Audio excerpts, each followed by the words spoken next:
আমার কলিজার টুকরা ভাইরা, দুনিয়ার প্রত্যেকটা আইন, আদালত, প্রশাসন, প্রাইম মিনিস্টার, প্রধানমন্ত্রী সবাই অপরাধীকে তালাশ করে শাস্তি দেওয়ার জন্য, ফাঁসি দেওয়ার জন্য, আইন প্রয়োগ করার জন্য। কিন্তু আপনি আমি এমন একজন মালিক পেয়েছি যার নাম হলো আল্লাহ। তিনি আপনাকে আমাকে প্রত্যেকটা রাত্রে তালাশ করেন, শাস্তি দেওয়ার জন্য নয়, আইন প্রয়োগ করার জন্য নয়, আপনাকে আমাকে ফাঁসি দেওয়ার জন্য নয়, বরং আপনাকে আমাকে মাফ করে দেওয়ার জন্য। তাহলে কত বড় মালিক, ঠিক কিনা? বুখারীর বর্ণনা 1145 1145 বুখারীর বর্ণনা।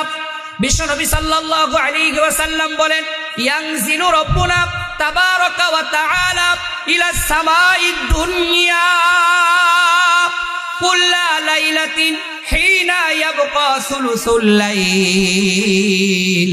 বিশ্বনবী বলেন, আমার উম্মতেরা প্রত্যেকটা রাত্রে আল্লাহর রহমত এবং কুদরত প্রথম আসমানে এসে যায়। রাতের 1/3 পর্যন্ত এটা বাকি থাকে। আল্লাহর পক্ষ থেকে 3টা ঘোষণা দেওয়া হয়। জোরে বলুন কয়টা? আবার বলুন কয়টা? তাহলে বিশ্বনবী সাল্লাল্লাহু আলাইহি ওয়াসাল্লাম বলেন, আল্লাহ এমন একজন মালিক, এমন একজন রব, প্রত্যেকটা রাত্রে আল্লাহর রহমত এবং কুদরত প্রথম আসমানে এসে 1 নাম্বার ঘোষণা করতে থাকেন, মাইয়াদুনি ফাস্তাজিব লা। কে আসো তোমরা আমার কাছে দোয়া করো, আমি আল্লাহ তোমাদের দোয়া কবুল করে নিব। সুবহানাল্লাহ বলে না? রাগ করছে নাকি এরা? খাইবান্দার মানুষ রাগ করছে মনে হয়। তাহলে 1 নাম্বার আল্লাহ বলেন, কে আসো দোয়া করো আমার কাছে, কে আসো দোয়া করো।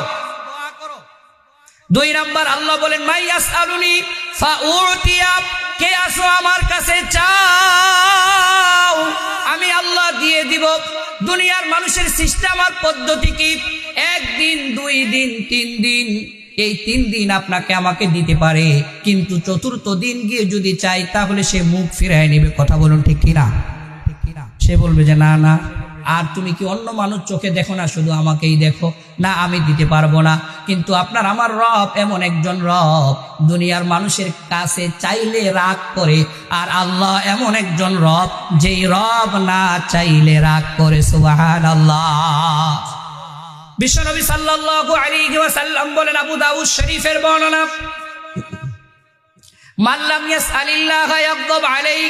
বিশ্বনবী বলেন, যে আল্লাহর কাছে চায় না, আল্লাহর কাছে দোয়া করে না, আল্লাহ ওই ব্যক্তির উপরে রাগান্বিত।